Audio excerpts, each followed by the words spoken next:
You're listening to the Holistic Spaces podcast brought to you by Mindful Design Feng Shui School. Episode 161, Feng Shui Tips for Your Desk. Welcome to episode 161 of the Holistic Spaces podcast, where we hope to inspire, educate, and empower you to create your own holistic spaces that nurture and resonate with you. Anjie Cho and Laura Morris are the founders of the Mindful Design Feng Shui School. We teach Feng Shui online at mindfuldesignschool.com. Check us out and be sure to sign up for our mailing list to hear about our events and offerings. So, hi, Laura. How are you doing today? I am good. Good. So today we're going to talk about your desk and Feng Shui.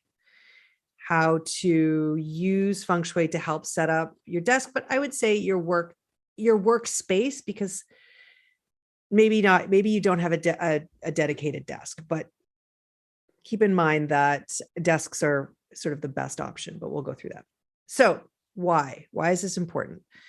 If you're feeling distracted while you study, or you have trouble focusing when you're doing your work from home too, there's a lot about, trying to work, but feeling like everything's kind of out of control and you just can't get focused. You can't sit down. You can't complete tasks.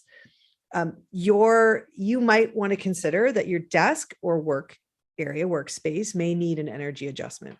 And this is where Feng Shui comes into play, because a big part of achieving success in your career, your work, your schooling is really setting up a stable place for you to think, for you to create, build, do, grow, and focus.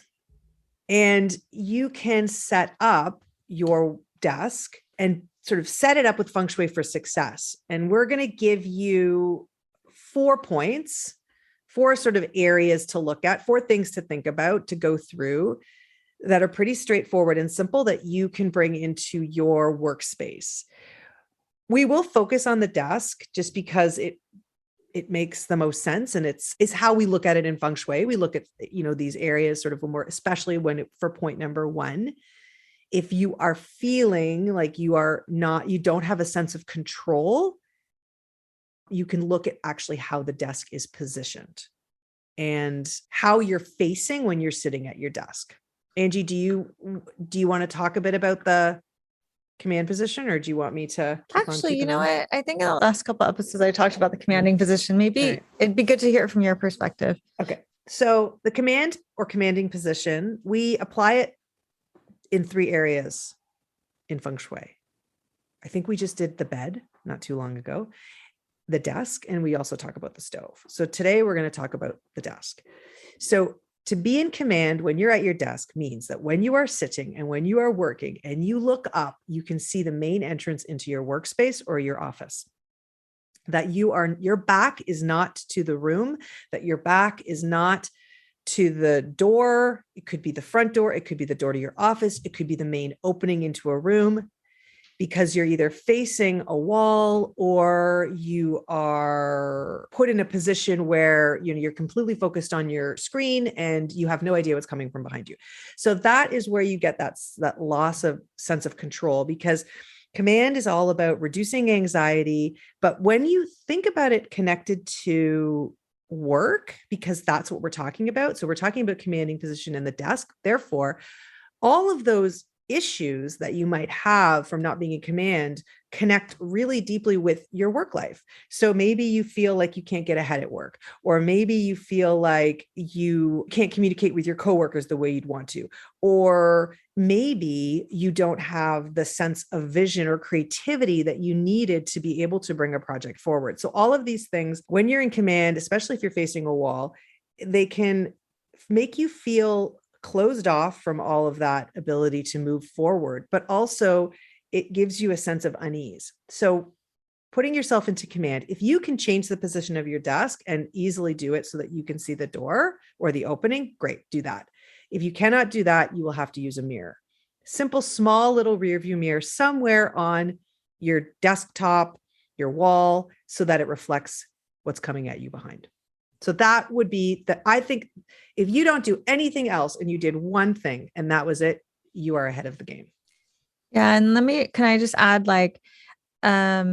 This goes for whether you have a permanent desk, if you are set up at a coffee table or a dining table where you work, you always want to be in command, meaning you can see the door and not have your back to the door while not being directly in line with the door. So it doesn't have to be a desk, but we're talking about your workspace. And that brings me to the next point. I would say getting grounded, feeling solid. You want to make sure that you have a dedicated work area, or you want to give yourself the sense that I am here right now and I am working. And you want to make sure that you've supported yourself the best way you can. So making sure that the area you're working on, ideally a desk, is solid. It is not rickety. It's preferably literally solid so you can't see through it. But also that your chair is very supportive, that you have a nice solid back to it. It's comfortable. A high-backed chair or an armchair style work chair really does give you, again, that sense of control and that sense of grounding, because it's like you have a mountain behind your back. It gives you that support. So let's say that you're out of command and you've done the adjustment with the mirror. That chair, that solid chair, will actually even give you more support and make you feel more grounded and in control. So I would say that's point 2. And the best kind of desk would be like a solid, probably a heavy solid wood desk. That's a rectangular shape is generally a good shape. Yes, agreed. Next, if you feel that you aren't as focused as you'd like to be, that you aren't able to complete projects the way you would like to, bringing in the metal element. We've talked a lot about the 5 elements in this podcast. There's lots of blog posts if you want more information on the metal element, but what you need to know in this case is that the metal element is connected with productivity, completion, getting things done, wrapping things up, contracting. So bringing your energy in and it's sort of the other end of starting a project, and energetically it's the close of the project, right? And you want to be focused and productive. And so you can bring in metal energy with color, with shape, with material. I like to do it just simply with a bell. So if I am having trouble either, beginning and completing, so I'm procrastinating or I'm unable to finish it, I have tincture bells. I will ring a bell to get my energy aligned with that, because that is great metal energy, having that vibration, from that metal bell. You can also do it with color. So white, grays, or metal, like literally having something metallic, around. Maybe you can add something to your desk. You can add some color, maybe when you're choosing, maybe it's something you struggle with a lot and you're looking at getting a new chair. Maybe consider getting white. These are kind of things you can think about when you're setting up your workspace and your desk. Yeah. I like that you picked 4 points. Laura set up the structure for this episode. And I like that it's 4, because normally we do something like 3, 5, or 9 because it's more auspicious. But 4 is great because it's actually a very stable number. Like if you think about a table with 4 legs, and it calls in the earth element because the earth element has 4, it's usually 4 corners, like a square, right? And there are those other nuances in Feng Shui with numbers in terms of how they sound in Chinese. But since neither Laura nor I are Chinese and speak Chinese, that's not the most important thing we look at. You can also look at the numbers in how they work geometrically. And so 4 is a pretty stable number. Yeah. So for the 4th tip, I think we wanted to walk you through activating your wealth area of your desk or for your work, because most people are concerned about that in terms of their work, right? Yes. Yes. So just so you know, you can actually bagua your desktop. And this is something that we're doing with our inner circle. We're going to actually teach them the entire bagua of what each of them means from a work life standpoint, because you can do that. So we're doing that in the inner circle this coming up, which is great. Can you tell them what the inner circle is? Oh yeah. The inner circle is our membership group. It's our exclusive membership group. That is the Holistic Spaces Inner Circle that we just finished. We just closed enrollment. So if you are interested, you can get on our email list so that you can be notified when it opens again. But we share things like that. We'll go a little bit deeper on things that we maybe don't touch on super deeply in the podcast, because it gives us more time and we're able to talk, more closely with people and connect on a deeper level.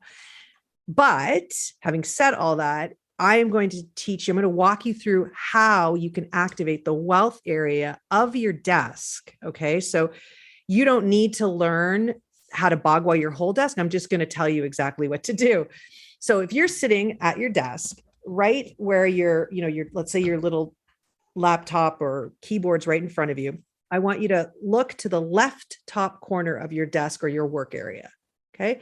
That top left corner of your desk or work area is the wealth area. And if you can do this, if you can get a small plant, a cute little plant that you like, a small plant, place it in that area. It'll do two things. One, it's lovely to have that wood energy that's going to really help you, get moving and activated. That's that wood chi, but it's also the element of wealth, of shun, of wealth. And that is what we want to activate. So we're going to activate the wealth area, and it's wealth area that's connected with your work life, right? Because it's on your desk. So that is one quick little tip that you can use, how you can, activate the energy of your desk itself. Yeah. Yeah. And also with looking at the feng shui of your desk, it doesn't also have to be if you're having problems. Feng shui is absolutely appropriate when things are going well, and you can use it to really enhance things or to keep things flowing. And another aspect of this area of your desk, the wealth position, which is called shun in Chinese, is that it can also relate to prosperity or abundance of all kinds. It could be how you value yourself at work, how people value you, how confident you feel in the work that you do. That will help to support receiving more prosperity. So it doesn't have to necessarily be about financial wealth. Like Laura and I we try not to have a focus so much on financial wealth, because it's not that simple. It's very much tied into your feelings of intrinsic wealth as well. So we hope that by looking at your desk, you can begin to see how your career, your path in life, how you show up in the world, how that can connect and give more meaning to your intrinsic wealth, and how abundant and prosperous you feel with your family, with your loved ones, and in all the different areas of your life as well. It all trickles and interconnects, right? Yes. Yeah. Well, I have one question. What do you have in your wealth area of your desk, Laura? Actually, you know what I have right now? I will show you. Okay. We also record these on Zoom, by the way. Oh, I have my U-bowl that you made me. Laura has the Christmas gift I gave her, which is a feng shui adjustment that our students know about, but it's a ceramic bowl I made. Oh, yeah. I have my U-bowl there, and it is bringing stability and ease to my shun area, my wealth area. So yes, thank you. Nice. I have a fiddlehead fig. Fiddlehead fig. And I also, I have my U-bowl too, but it's not one I made. It's a metal one that I have. Yeah. We're twins. Twinsies. Okay. Well, thank you, Laura, for pulling this together for this episode. And thank you so much to the listeners for following us and listening and being there for us. We're lucky to have you as listeners. This is why we love talking about feng shui, and we do this for our work, and this is our path in life, and partially because all of you are there listening to us. So thank you so much for listening. We hope you can tune in every Monday for a new episode. If you like our podcast and this episode, please share it with others, subscribe, leave a review. All of those things, subscribing, leaving a review, and sharing it with others really helps support us. So please make an effort if you can. And you can also support the podcast by checking out our different courses and offerings. And we teach a certification course. All of that can be found at mindfuldesignschool.com. We hope to see you next week. Thank you so much for listening.